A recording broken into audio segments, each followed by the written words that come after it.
Hey, everybody, and welcome to another episode of the Other Side of the Story podcast, where we're delving into people's lives that have reached a measure of success. But always think about every story, there's a backstory. How people got to where they are, that we're all learning and growing from their experiences. Today, we have Chef Scottie Johnson. So excited about having Chef with us today. I've known Chef I'll call him Chef. I've known Chef for many years. He's actually cooked for us, done some great projects with us. But yet, we're not going to get that yet. We're going to find out how he got there, all right? So, Chef, I just want to give you a proper introduction. Okay. Yeah. You were born and raised in Chapel Hill, North Carolina. Chapel Hill, North The most Carolina. important question is, North Carolina or Duke? Oh, that's Tar Heels. Tar Heels, all right, Tar Heel fans. Tar Heel if you're fan. Duke fans, don't turn us off. So then after you served 27 years in the 27 Army. years, You was in artillery division in the Army. Yep. Fought, and you can get in that, fought in several wars and battles. Yep. After that, you were a senior military science instructor Yep. at our local college here, Fort Valley State, Mm-hmm. ROTC's program, Yep. a couple of years. Then, all of a sudden, your life shifted. You enrolled in Helms College Culinary Arts School in Macon, Georgia. Yeah. You were offered after that a position as a chief instructor assistant at Helms College. Then after that, you assisted in teaching multiple classes, and now you're gaining some things. Then you started your own private business. Yeah. I love that. Blessed and Highly Favored Cuisine. Mm-hmm. And after that, now listen to this, y'all. You've been featured in the Georgia Magazine, Southern Living Magazine, the Macon Magazine. This man's been in the newspaper. He's been on NBC TV. He's been on CBS, a local affiliate, WMAZ. He has at the Shout Out Atlanta Magazine. He has been on the Talented Chefs Cooking Channel. And now he has his own Roku TV channel, Food for Thought and the Soul. Mm-hmm. I love that. Not only that, this man is so diverse, ordained deacon. Not only that, he's an author. You've authored two books, and you're in the process of writing the third one. We can talk about that. Mm-hmm. Then you were the award winner chef, 2019, in the Georgia Seafood Competition. Yes. And then you're the secretary for the 100 Black Men of America chapter of Warner Robins. Chef, we welcome you. Thanks for being with us. I'm glad to have you, Bishop. It's always a pleasure to be here with you and talk to you. So I'm ready to get in a conversation with you. Yes, sir. Your story is amazing to me. And you grew up in Raleigh or Chapel Hill. Chapel Hill. Mm-hmm. So tell us about your upbringing a little bit. What you learned maybe as a child that kind of got you to where you are now. Yeah. Principles. I grew up in I always called it the country part, the real part of Chapel Hill. It wasn't in the city part where the university is. So growing up there, it was a great childhood, just me and my sister. I only have one sibling. Mm-hmm. So growing up in Chapel Hill, we had a lot of things to do, played around, been in the country. I don't know if you remember route boxes. We had a route box. Yes. And so that's why I grew up with a route box and dirt roads, things like that. So, and the church I went to was like 2 houses up the street. So, there wasn't no excuse for not going to church. Yeah. So I grew up, with my parents, going to church every day, vacation Bible school every summer. So you were brought up in a more Christian atmosphere. Brought up in a Christian atmosphere, sang in the choir, you choir as a kid with the robes on and stuff. You sang, bro. This man does it all, y'all.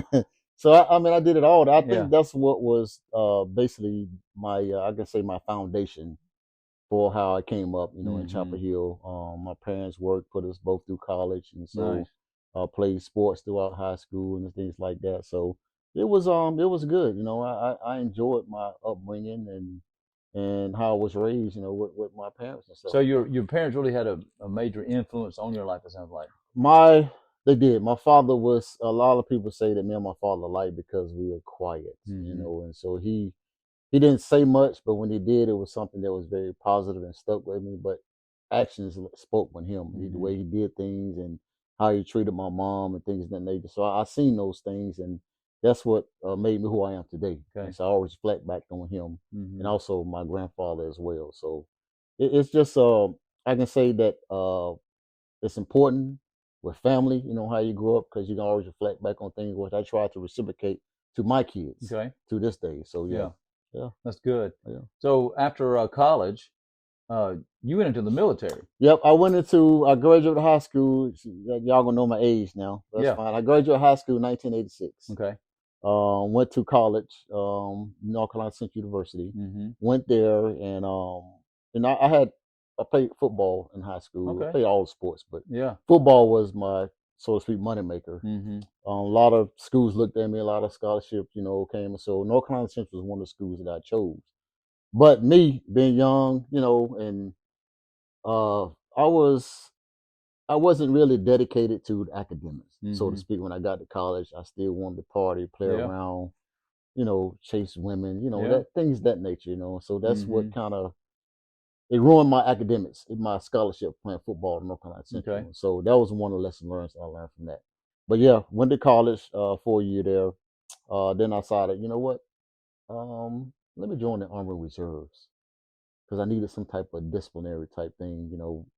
My parents had that, but I needed something else. Mm-hmm. And so another friend of mine, we were roommates in college. He said, you know what? Let's join the Army.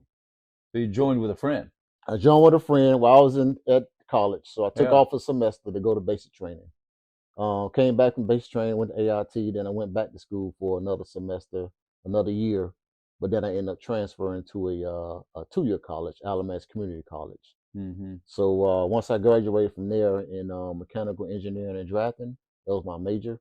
I graduated there, went to work for the state of North Carolina for about, I'll say about a few years. And my wife at that time, both her brothers were active duty, Okay. been in the military for a Okay. while. And so I got to think, you know what? I got to do something else because, I got a family. I need to support them. And I had a great job. I was working in civil engineering, Yeah. doing surveying. I Yeah. surveyed. But I just wanted something different, Bishop, because I like a challenge in my life. So I said, you know what? Let me go active duty. So I already had like 7, 8 years on my belt with Mm-hmm. reserve. So I said, you know what? I ain't got to go to basic no more. AIT, I can just slide right in active duty with my same rank.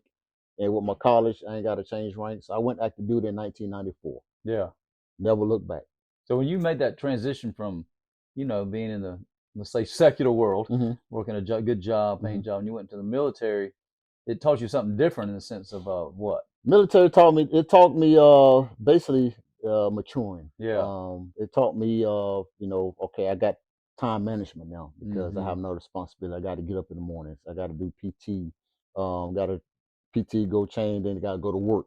And do stuff like so. It taught me time management. It Yeah. taught me to mature. When at my age I was at Yeah. that time. So I'll say this, Jeff, because uh, I went in the military, hmm and you said that a while ago. I think everybody.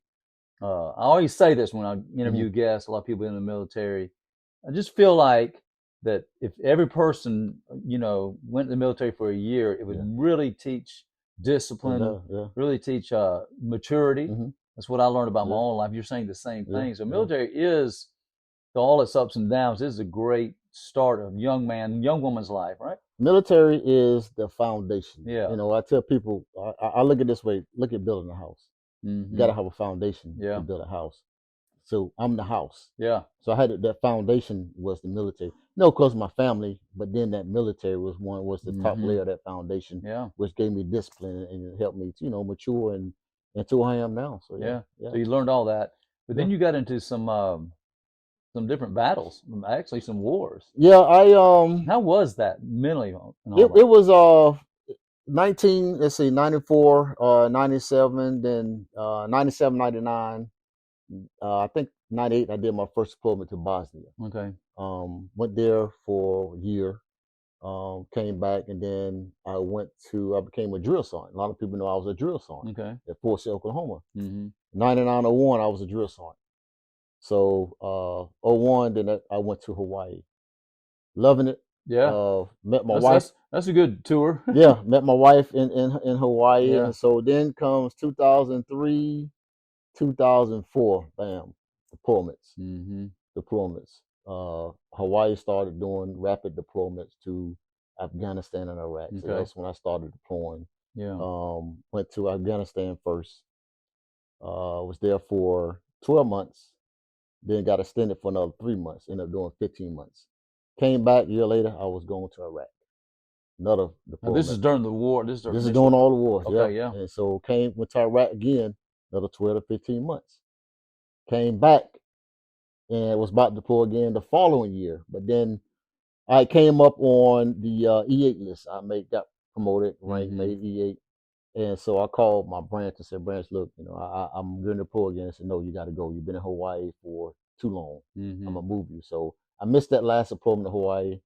Ended up coming back to Fort Sill as a first sergeant. Okay. And did that. Well, let me ask you a question. I don't want to interrupt you, but I'm Mm-hmm. going to talk about this for a second. I think it's important. Uh, you're in war. You're away from your family, and extended tours. Mm-hmm. So how was that on you? And what did you either learn about yourself, is it emotionally, mentally? Because a lot of people watching, listening, we've never been in a war, so war is tough, man. And you can see wars going on right now in our Yeah. world.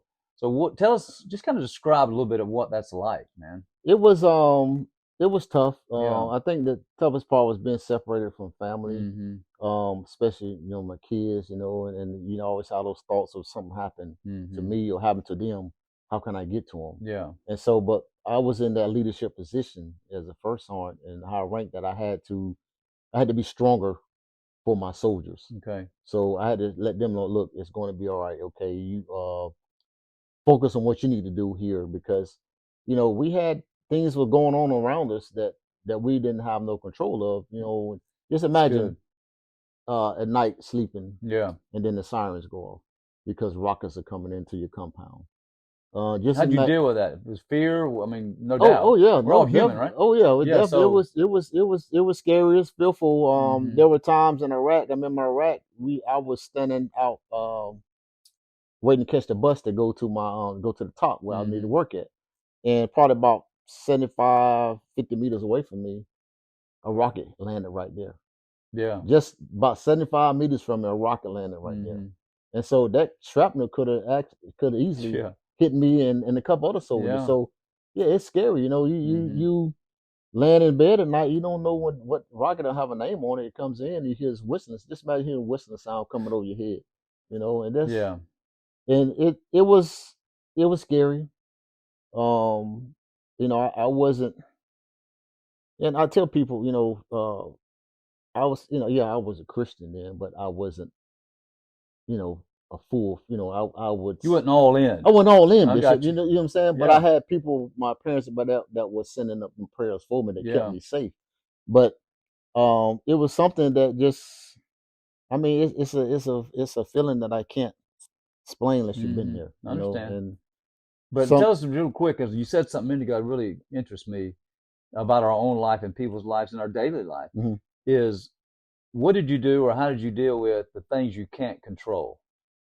Was it focus? Was it just your mentality? I just let it go. If I couldn't control it, then I wouldn't worry about it.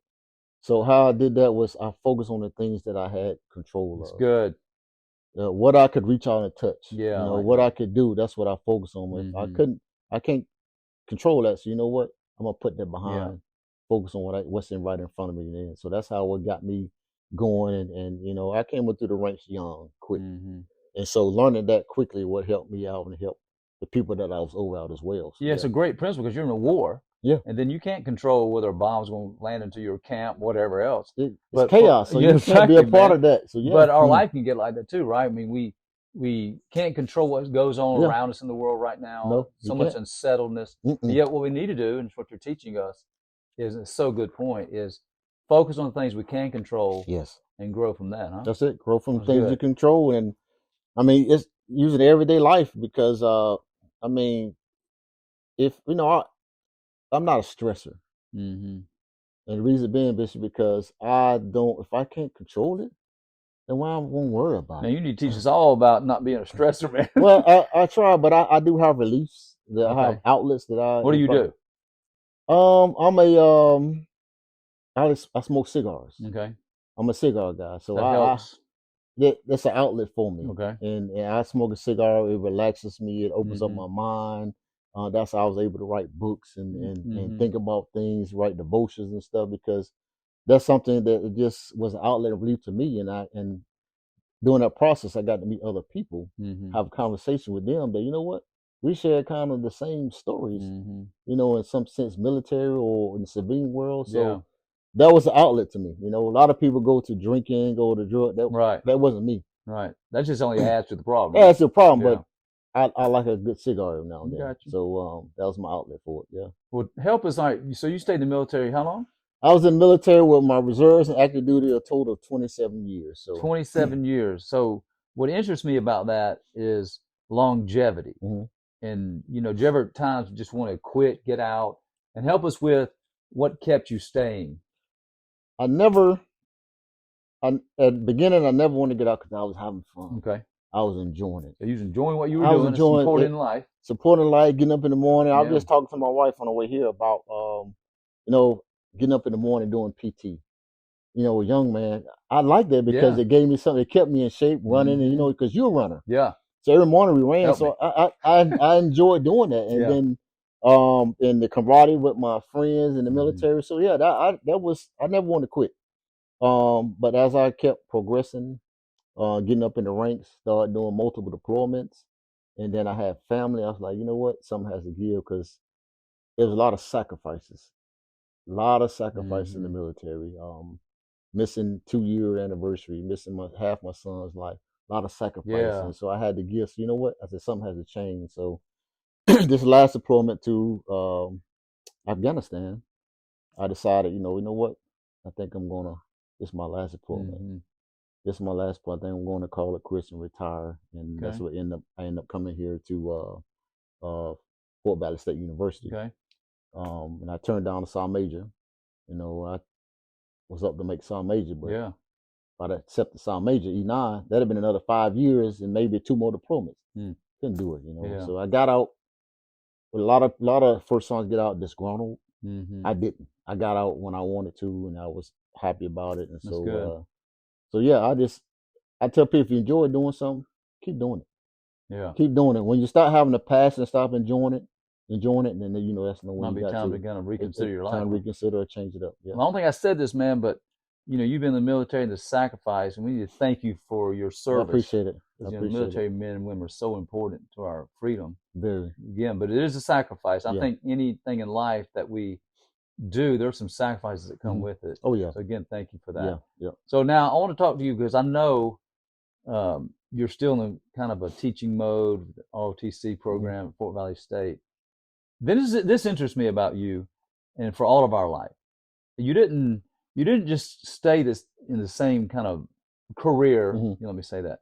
All of a sudden, you pivoted in life, and you began to reinvent yourself. Yeah. Tell us about that, about wanting to go to. And I also want to ask, you reinvented yourself because you want to start going to culinary Hmm. school. And what was going on inside you? Did you always have a love for food or something? Because let me say something. We're all listening and watching. Everybody loves food, man. Everybody, food. I said Everybody loves it. Eating is an experience. Yeah. Eating food is Okay. an experience. So But you want to go to culinary school? So yeah, I what want to go to happened? culinary school. Like I said, Fort Valley State University. That was my last assignment there. And so I retired 1 October 2015. Okay.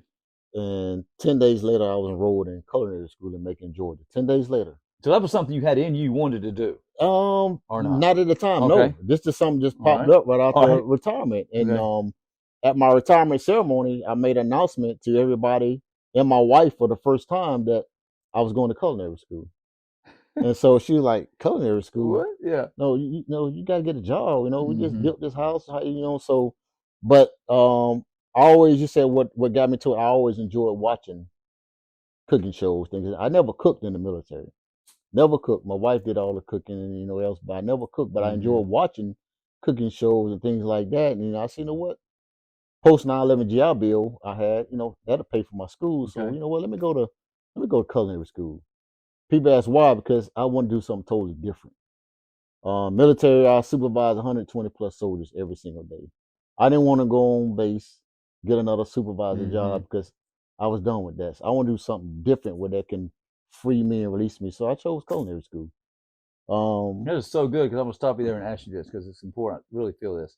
Is that isn't it amazing that we all have something still in Mhm, us? mhm. If we'll just stretch ourselves Yeah, and step out and just go for it, is yeah, what you did, right? yeah. So Leap of faith. you're enjoying it. So what Yeah. happens? So I wrote myself culinary school, and I started culinary school, and I tell people it was a leap of faith because I didn't know, but I just trusted in God for it. I prayed about it. Mm-hmm. So I went to culinary school in Macon, and got there. And again, we go back to my military because culinary school was you had to wear uniform.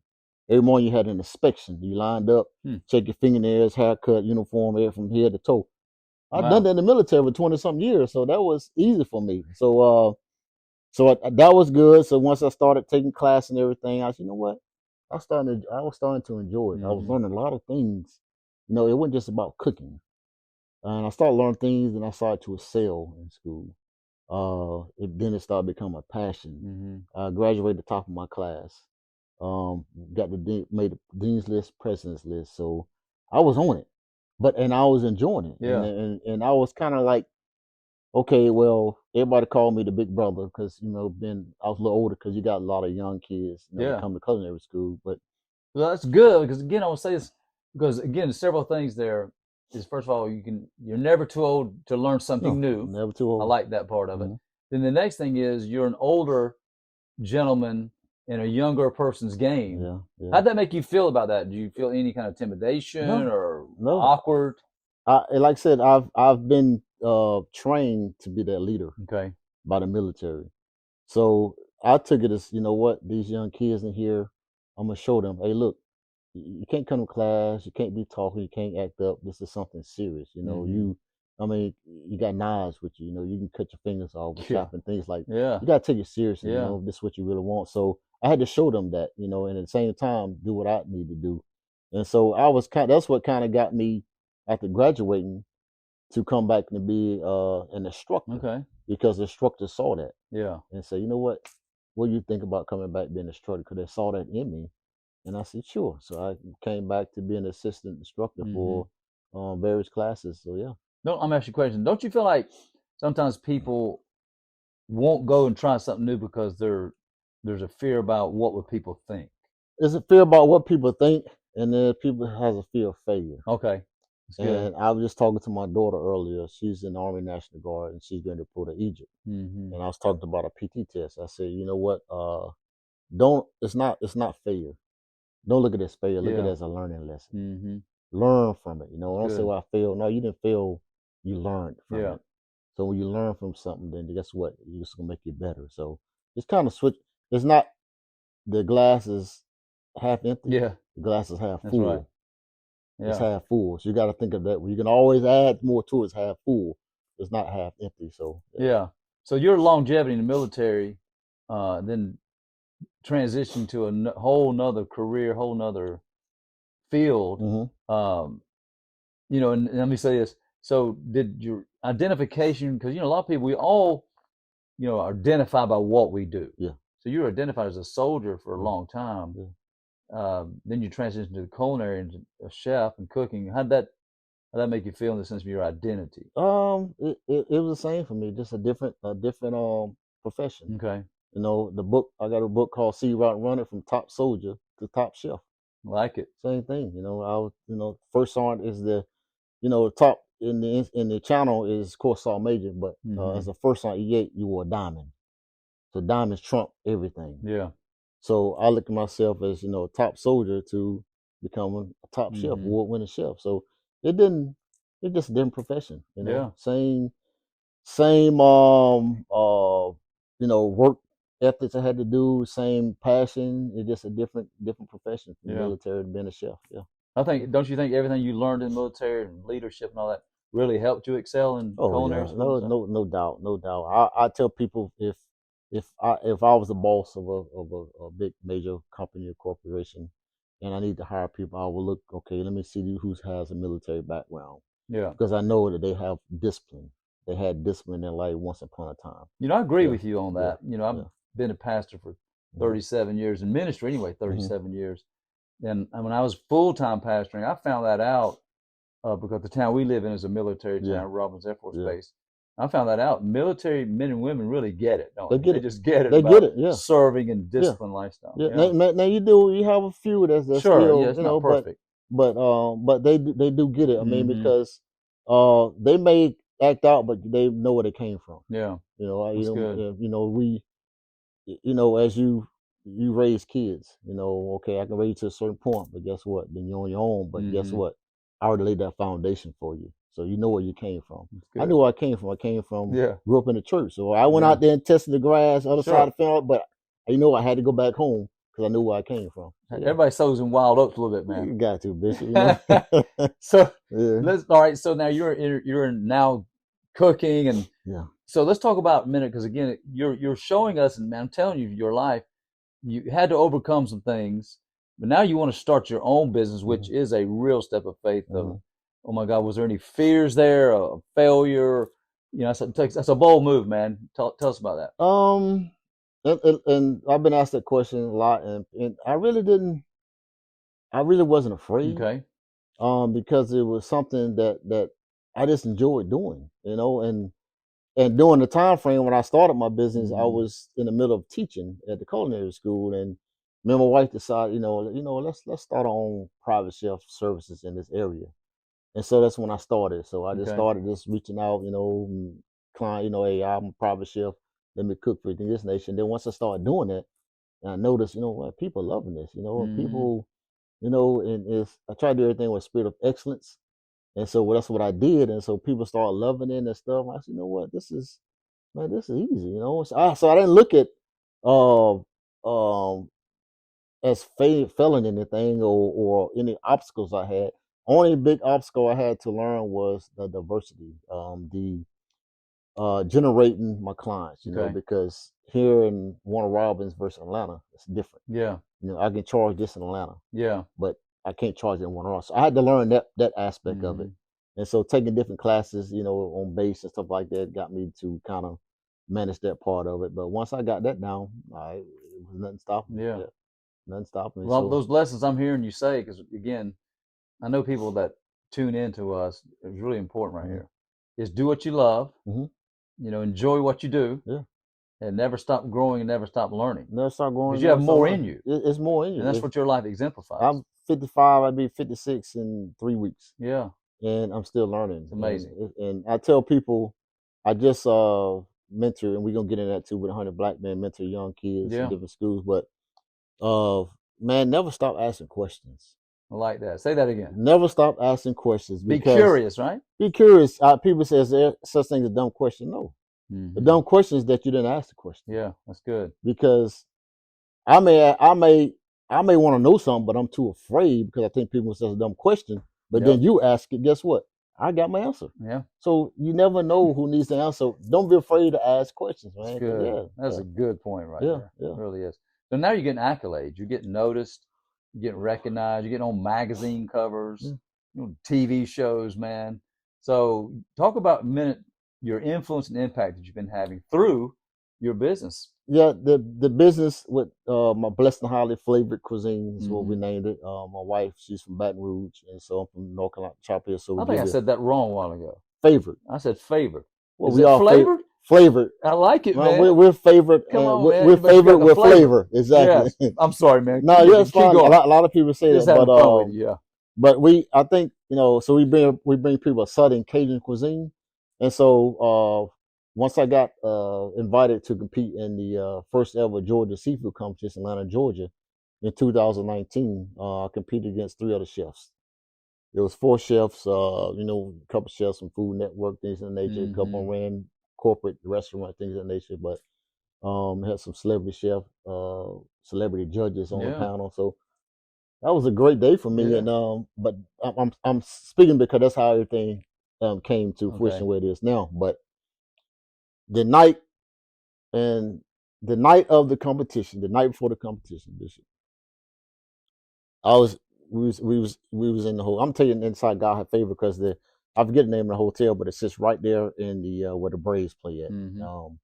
And they actually gave us a room where the balcony looked over where the event was going to be at. So I seen, okay, this is what I'm going to compete in at. Yeah. So the night of the competition, I slept like a baby. I won that competition. Yeah. The night of the competition, I couldn't sleep. But the reason why people say, why? Because you know what? Because I already saw what was going to take place. I had a vision. I saw what was going to. I saw what I was going to be doing. I didn't know what I was going to be cooking. Yeah. But I saw. You saw yourself winning. I saw myself winning. That's good, man. He showed it to me. I saw good. It. That's how I slept so peacefully. Because you know what? Be yourself. Have fun. Do what you're doing. And like when I came here to cook, same thing. Yeah. Same way I presented myself at competition. I did the same thing. Yeah. And won that competition. Well, we gotta know what you cook, man. Someone might be listening, watching, want to order that same meal. It was of course, it was like you got the mystery baskets. Every protein was a mystery. Now we had a pantry that had all your vegetable sides and stuff, but the proteins was basically going to be about seafood. Okay. So I think the first round was sausage. Yeah. Okay, sausage, and so I did succotash, seafood succotash with shrimp and sausage. The next one was salmon and tequila was the secret ingredient. That'd have been my favorite. You love salmon. Love it.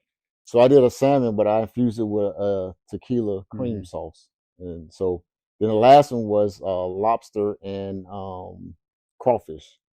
So I did a squid ink pasta with crawfish and lobster. So that's what that was. And there, I won by 9 points. Yeah, that's good. And but it was just so from that point onwards, what got me to being on the TV, magazines, interviews and stuff. I got invited to compete in the largest food competition in the world, which is the World Food Championship in Dallas, Texas. Wow. One of the judges is the CEO of the World Food competition in Dallas, Mike McLeod. And my salmon dish, he's like, what would you call this dish if you was to win and come to Dallas? I said, no, he said, you need to give it a name because this right here is a $10,000 dish. I said, okay, well, I'll call it where you want to call it, $10,000 dish. Yeah, you name it, I'll make it. And so, but yeah, by winning that, I got invited to compete in the World Food Championship in Dallas, Texas, but COVID came. And so it got put off for another year, and then COVID still lingered. So it was 2 years. They say, hey, Chef Scottie, you still have your golden ticket. You still want to compete. I said, no, I'm good. Thank you. I keep my title as the Georgia World. No, so you didn't go? I didn't go. Okay, no, I say, it was other things in that I had in my path that I wanted to do, and that God had said, you know what, you've done that. Let's do something else. Yeah. So I didn't do it, but I still kept my title, as World Winner Chef 2019, which is good for me. So I went on to write those books. And what was the name of your first book? See Your Route and Run It. See Your Route and Run It. See Your Route and Run It. And the title came from because I was a sports guy. I played football. Yeah. So I played wide receiver. Okay. So I had the advantage over my opponents because I knew the route I was going to run. You're about to get me up in this chair now.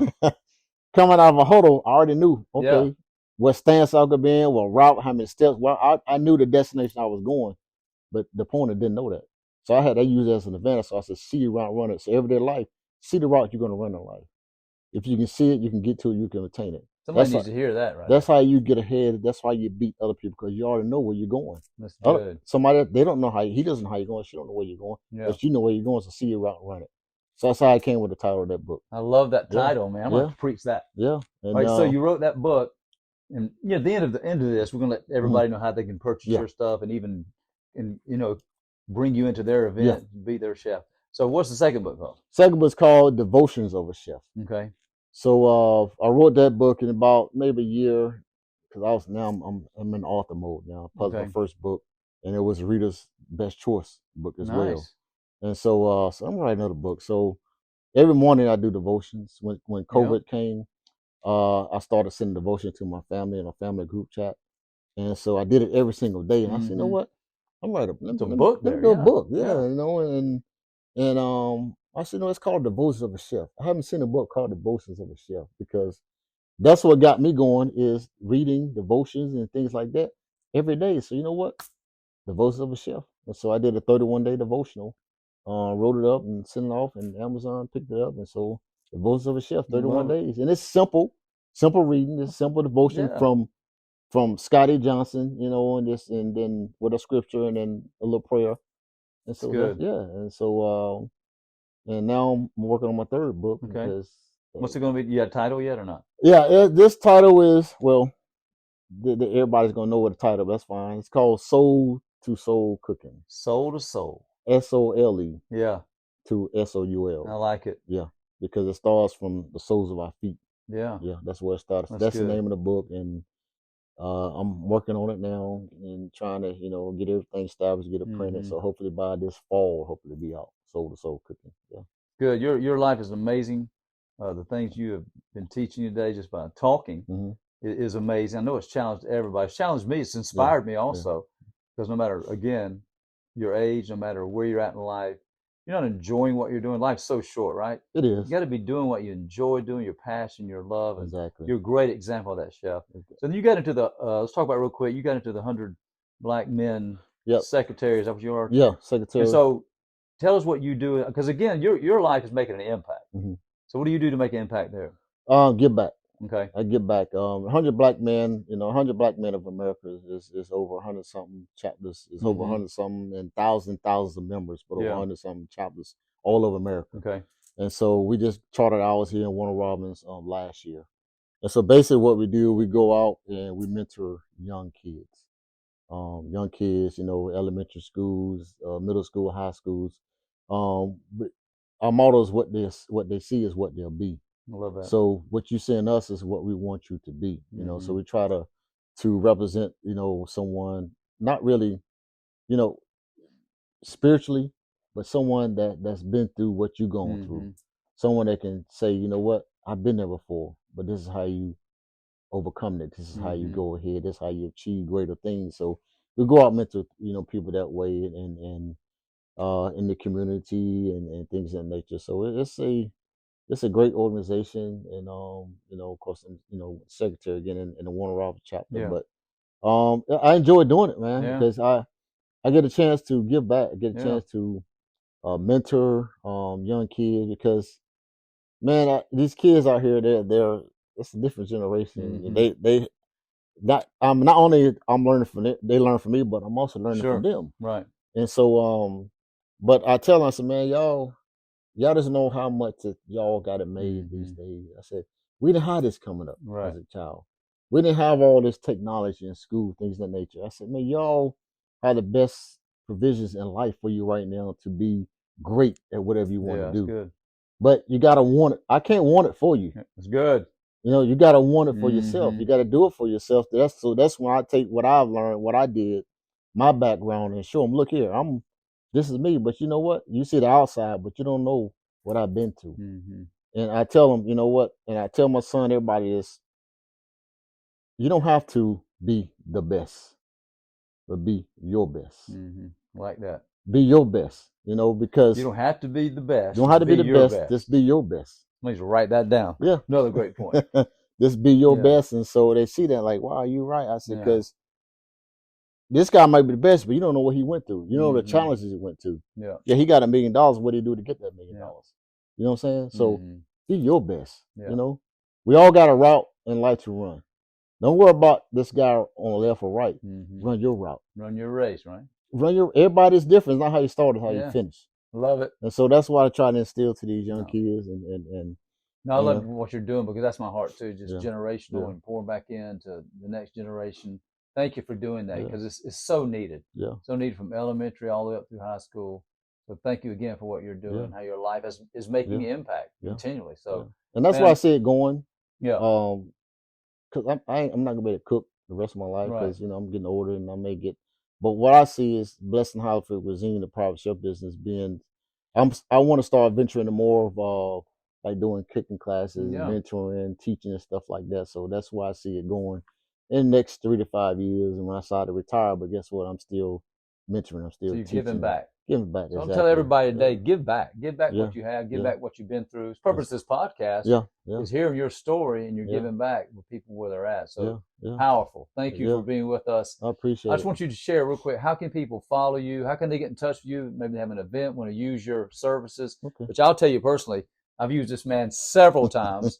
And you'll not be disappointed. So tell us how we can get in touch with you and even purchase your books. Okay, yep. So you can get in touch with me on social media at Instagram, Chef Scottie J. That's Scottie with an IE on Instagram. On Facebook is Blessed and Highly Flavored Cuisine, or you can just BAHF Cuisine.